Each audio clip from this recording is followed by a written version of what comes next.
السلام عليكم، ازيكم حبايبي؟ عاملين ايه؟ يا رب تكونوا بخير. اهلا بيكم في قناتي لتعليم الحلويات والتورت والجاتوهات. ان شاء الله النهارده هنعمل حاجه مختلفه شويه، وهي البان كيك. البان كيك حاجه سهله في غايه السهوله، يعني اي حد حتى ما بيعرفش يقف في المطبخ هيعرف يعمله.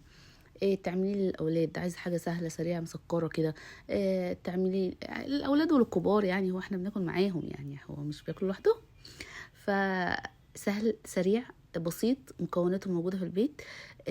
مش محتاج خلاط، مش محتاج عجان، مش محتاج بالويسك العادي، المضرب العادي. هنقلب كل المكونات على بعض وعلى النار على طول، يعني بالمضرب العادي سهل خالص يعني. انا هقولك على المقدار كامل، ولو عايزه تعملي نص مقدار تمام. هو اللي انا عملته نص مقدار وما شاء الله كان كميه كبيره قوي يعني. انا هقولك على المقدار كامل، وانتي لو عايزه تعملي نص مقدار تمام، لو عايزه تعملي المقدار كله على بعضه تمام. المقدار بيضتين، ربع كوباية سكر، فانيليا، كوباية اللي هو جهين الرايب، اللي هو اللبن الرايب، مش اللبن اللي هو الحليب، لا، اللبن الرايب. 4 معالق زبدة، 2 كوب دقيق، رشة ملح، معلقة كبيرة بيكنج باودر، ونص معلقة بيكنج صودا، وربع كوب لبن اللي هو اللبن الحليب بقى. انا هنا بقى عملت نص المقادير، يعني عملت بيضه واحده، وعملت تمن سكر وفانيليا ونص رايب ومعلقتين زبده وكوبايه دقيق ونص معلقه بيكنج باودر وربع معلقه بيكنج صودا. وهقلب. اول حاجه هحط البيض مع الفانيليا واقلب، وبعد كده احط الرايب نص كوبايه ومعلقتين الزبده، وبعد كده هحط الدقيق ومنساش برضو رشة الملح على الدقيق. ويا ريت لو ننخل الدقيق قبل ما نستخدمه. وكمان انا هكون حاطه الطاسه بتاعه البان كيك على النار تسخن شويه. ده بيكنج صودا، والنوع ده بتاع الخاص بالحلويات، لان في ناس بتجيبه من عند العطارين اللي هو البيكنج صودا اللي هو الكربوناتو. ده ما اعتقدش ان هو بيتحط على الحلويات، لكن ده مخصص للحلويات وللاكل، يعني كيكات، بان كيك. وبرضو البيكنج باودر ده ما شاء الله نوعه رائع، يعني لو حطيتيه لا الكيكه تهبط منك ولا يحصل فيها مشكله. بصراحه هو مستورد ونوعه رائع، احلى كمان من بيكنج اللي هو الكيك شيف، او اللي هو البيكنج باودر اللي هو بتاع زمان اللي هو الاخضر ده اللي هو ماركه تاج اعتقد. بس بصراحه رائع. هنا بقى انا خلطت كل المكونات على بعض. اول حاجه البيض مع السكر مع الفانيليا، وبعد كده نزلت بالراي، وبعد كده نزلت بالدقيق والزبده ورشه الملح والفانيليا والبيكنج باودر والبيكنج صودا.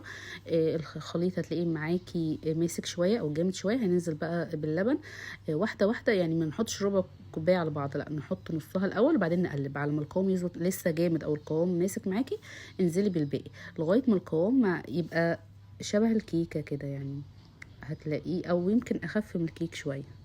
نكون بقى مجهزين الطاسه، تكون يا دوبك ابتدت تدفى كده على نار هاديه، طبعا مش عايزين نار عاليه خالص. او لو انت عندك الجهاز بتاع البانكيك، او لو مش عندك الطاسه دي او الجهاز، تجيبي طاسه عاديه خالص تيفال ما بتلزقش، وتجيبي الاشكال ستانلس، وتحطي عليها نجمه ورده قلب، او تعملي حتى دوائر مدوره كده وخلاص هتطلع برضو، هتقضي الغرض يعني. البان كيك اصلا الشكل الاساسي بتاعه بيبقى مدور، يعني احنا بنقعد نفتكس الافتكاسات دي عشان بس الاطفال يرضوا ياكلوه او يشدهم فياكلوا منه ويحبوه اكتر يعني. ولو وصلت لغايه هنا من الفيديو متنسيش اللايك والاشتراك وتفعيل الجرس عشان يوصلك كل جديد بنزله. ولو عايزه تسالي على اي حاجه اكتبي لي كومنتات تحت، اكتبي لي في الكومنتات تحت وانا هرد عليك على طول. نرجع بقى للبان كيك بتاعنا. انا دفيت الطاسه شويه وحطيت رشة صغيرة من الزيت، مش عايزة زيت كتير، وابتديت احط الخليط. واول ما يمسك نفسه نقلبه على الجهة التانية على طول. لونه يبقى ذهبي كده خلاص، كده تمام استوى. ما بياخدش وقت خالص يعني. او انتي بتتحكمي برضو في الحجم بتاعه، عايزاه سميك شويه تزودي الخليط، عايزاه رفيع شويه عشان تعملي طبقتين فوق بعض مثلا وتلزقيهم بشوكولاته في النص او مربى او بعسل او اي حاجه. خففي الطبقه شويه. وكل المقدار هنعمله بنفس الطريقه برضو، نرش رشه الزيت ونحط الخليط نتحكم فيه زي ما احنا عايزين، سواء عايزينه سميك او عايزينه رفيع، ولغايه ما نخلص كل المقدار معانا. حسيتي ان النار بدأت تعلى منك شوية او بدأ يتحرق منك، هدي النار وسيبي الطاسة تهدى شوية وبعدين حطي الخليط. انا هنا كنت عامله في رفيع وفي سميك. رفيع انا كنت حاطه طبقتين فوق بعض، وحاطه في النص بديل النوتيلا اللي هي سما دي. اما بقى اللي كان واحده لوحدها وسميكه شويه، جبت كيس حلواني وحطيت فيه شوكولاته، ومشيت على الاشكال اللي هي موجوده اصلا في الطاسه اللي هي موجوده على البانكيك نفسه. وطبعا التوبينج او الحشو ده اختياري، يعني انت عايزه تحطي جنبه مثلا عسل، وتحطي جنبه فواكه، موز، بلوبيري، فراوله، اي سبريد انتوا بتحبوه، بيستاشيو، لوتس، يعني ممكن كده لوحده من غير اي حاجه برضه طعمه حلو قوي. هنا ما شاء الله نص مقدار عمل لي كميه حلوه يعني. ينفع بقى الفطار نحطه في اللانش بوكس، ناكله كده سناكس عادي، جنب كوبايه شاي، هوت شوكليت، كابتشينو، اي حاجه احنا بنحبها في الساقعه دي. جربوه ان شاء الله يعجبكم جدا. وبس، وده كان شكله النهائي. يا رب يكون عجبكم، واستنوني ان شاء الله في فيديوهات تانية كتير.